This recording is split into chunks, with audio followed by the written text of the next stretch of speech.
Sobre o cristianismo religioso, parte 3. O Senhor aboliu expressamente a adoração em lugares consagrados e estabeleceu no lugar um sacerdócio universal.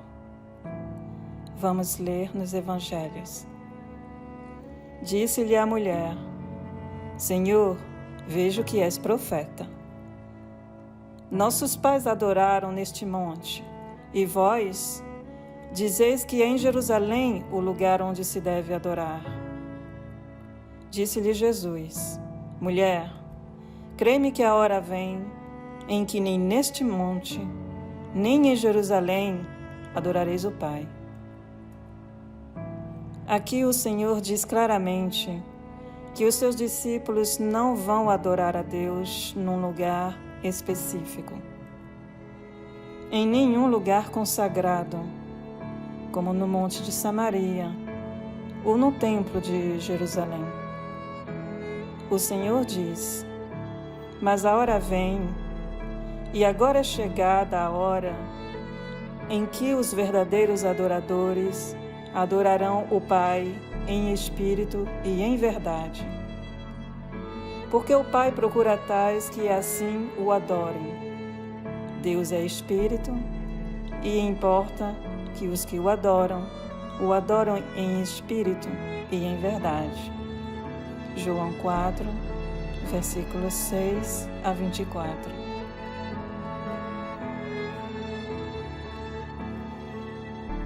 É urgente para os cristãos entenderem que a nova aliança é luz, enquanto a antiga aliança era apenas a sua sombra.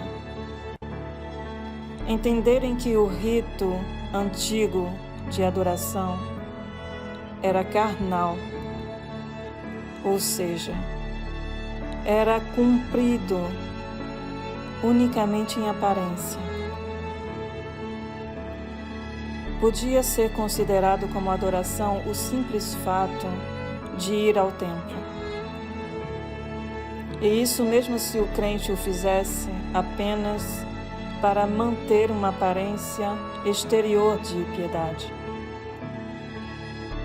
Por esse motivo, entre outros, essas observâncias da lei não eram perfeitas, porque não eram motivadas pelo amor a Deus e ao próximo. As leis não se cumpriam no íntimo do coração, mas por uma aparente espiritualidade que privilegia o parecer em vez do ser, na busca de uma exaltação egocêntrica para a satisfação da carne. Cristo combateu com muito vigor esta carnal religiosidade dos homens. Vamos ler então o que o Senhor Jesus pensa dos religiosos. Enquanto isso, uma multidão de milhares de pessoas aglomerava-se a ponto de pisotearem umas às outras. Foi quando Jesus começou a ensinar primeiramente a seus discípulos, prevenindo-os: acautelai-vos do fermento dos fariseus, que é a hipocrisia. Lucas 12, versículo 1 a 4. E fazem todas as obras a fim de se mostrarem. Trazem largos pergaminhos e alargam as franjas das suas vestes.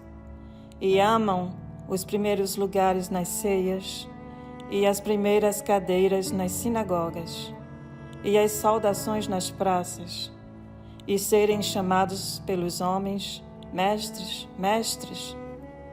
Vós, porém, não queirais ser chamados mestres, porque um só é o vosso mestre, a saber, o Cristo. E todos vós sois irmãos, e a ninguém na terra chamais de Pai, porque um só é o vosso Pai, o qual está no céu. Então, Santíssimo Papa, é pecado.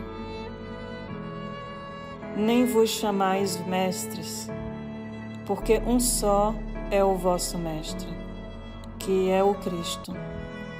Mateus 23, versículos 5 a 10. Cristo trouxe uma dimensão muito superior em honra ao culto de adoração a Deus, em espírito e em verdade, que privilegia a busca sincera de um coração contrito, genuíno, humilde, temente, faminto e sedento da comunhão com Deus. Tal é o culto que se presta no íntimo do nosso ser, independente do lugar, da forma e do tempo, pois essa é a adoração que Deus busca, simples, espontânea, contínua e, sobretudo, genuína, sincera, no temor a Deus. Mas o cristão religioso não quer saber disso. Ele quer escolher a sua própria igreja, como se fosse possível e normal escolher os membros da nossa família. Vamos ler o que o Espírito de Deus pensa. Rogo-vos, porém, irmãos, pelo nome do nosso Senhor Jesus Cristo, que digais todos uma mesma coisa, e que não haja entre vós dissensões. Antes sejais unidos em um mesmo pensamento, em um mesmo parecer. Porque a respeito de vós, irmãos meus, me foi comunicado pelos da família de Cloé, que há contenda entre vós.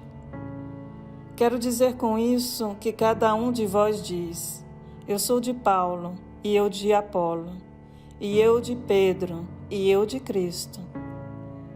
Está Cristo dividido? Foi Paulo crucificado por vós? Ou fostes batizado em nome de Apolo? Dou graças a Deus, porque a nenhum de vós batizei, mas somente Crispo e a Gaio, para que depois ninguém diga que foi batizado em meu nome. 1 Coríntios 1, versículo 10 a 15. Os coríntios aqui foram severamente repreendidos por Paulo, quando ele soube que não somente havia divisões entre eles,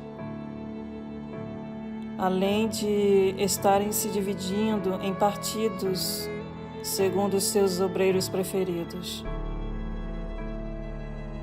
Em outras palavras, eles estavam reivindicando pertencer a outro nome, cada qual fundando a sua própria denominação. Igreja de Paulo, de Apolo, de Pedro, etc. Paulo continua no capítulo adiante. Porque ainda sois carnais, pois havendo entre vós inveja, contendas e dissensões, não sois porventura carnais? E não andais segundo os homens? Porque dizendo um, eu sou de Paulo, e o outro, eu sou de Apolo, porventura não sois carnais? Pois quem é Paulo e quem é Apolo, senão ministros pelos quais crestes? E conforme o que o Senhor deu a cada um? Eu plantei, é verdade, Apolo regou, mas Deus deu o crescimento. Por isso, nem o que planta é alguma coisa, nem o que rega, mas Deus que dá o crescimento. 1 Coríntios 3, versículo 3 a 7. Aqui surge na igreja de Corinto a primeira tentativa de criar denominações. De alguns que queriam seguir Paulo e outros que preferiam seguir Apolo. Paulo os corrige, lhes fazendo entender que isso é carnal, obra da carne. Porque Paulo sabia que Deus odeia todo aquele que promove divisões entre irmãos.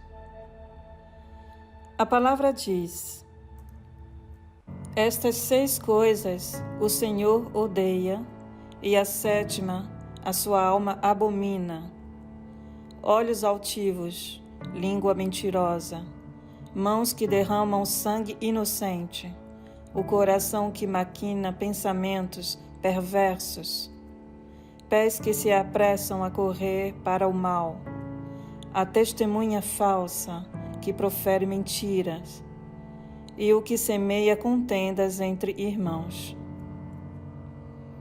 Veja que Deus odeia toda maldade, mas o que semeia contendas entre irmãos é o que fere a Deus.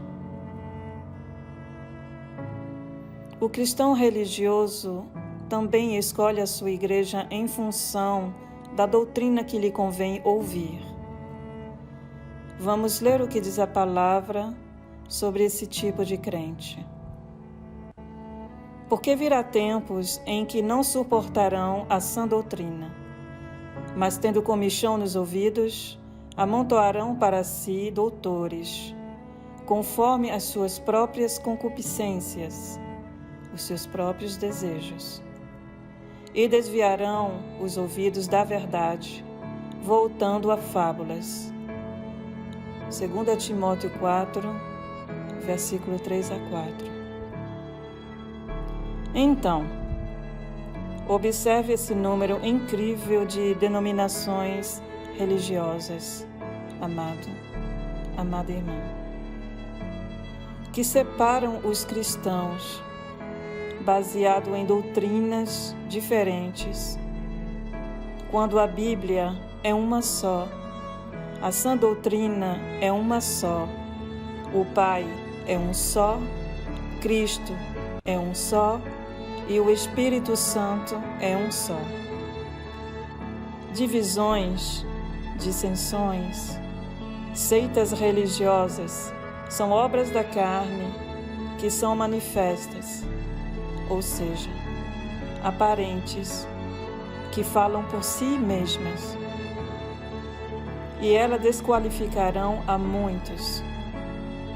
Confira Gálatas 5, versículo 19 a 21.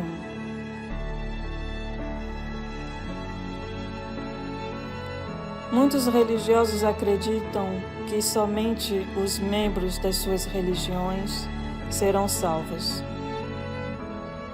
Heresia, porque nenhuma religião criada, fundada pelos homens, foi designada por Deus para salvar. Cristo foi o único enviado por Deus a este fim, para salvar todos os que creem no Evangelho da Graça e que fazem a vontade de Deus acima de tudo. E a vontade de Deus é essa: amar a Deus de todo o nosso ser e nos amar uns aos outros. Esta é a condição para guardar a coroa da vida. Tudo o que não é conforme ao amor de Cristo é conduzido pela religiosidade carnal do mundo e doutrina de demônio. Você deve se perguntar: então nenhum religioso será salvo?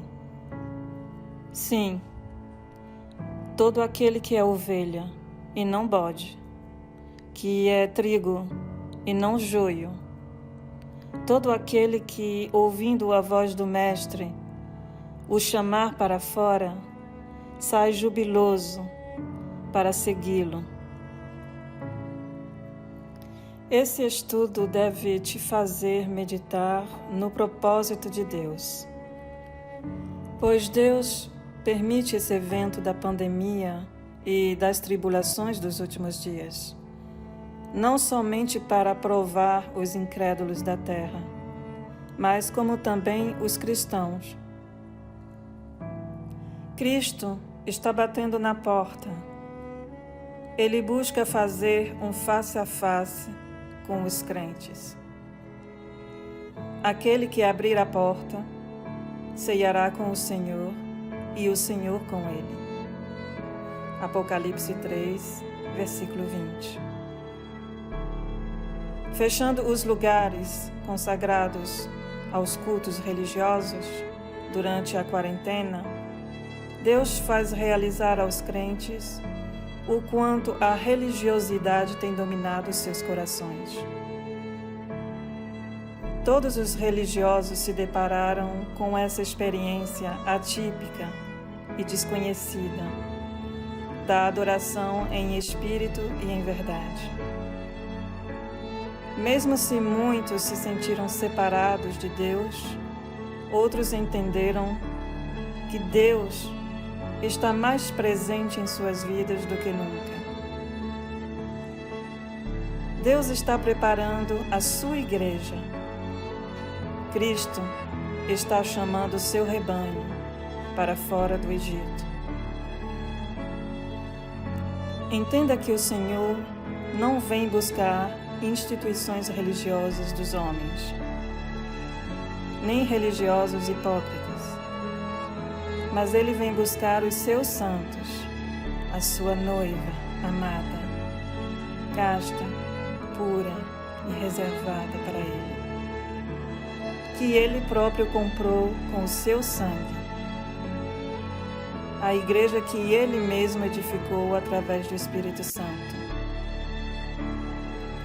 Então, a conclusão desse estudo é o seguinte: se você quer ser arrebatado, arrebatada, se examine a si mesmo para saber se é guiado pela religiosidade do mundo ou por Cristo, através do Espírito Santo de Deus. Amém. Esse estudo foi dividido em 3 partes. Se ele foi luz para os teus olhos e vereda para os teus pés, compartilhe e abençoe os irmãos. Shalom.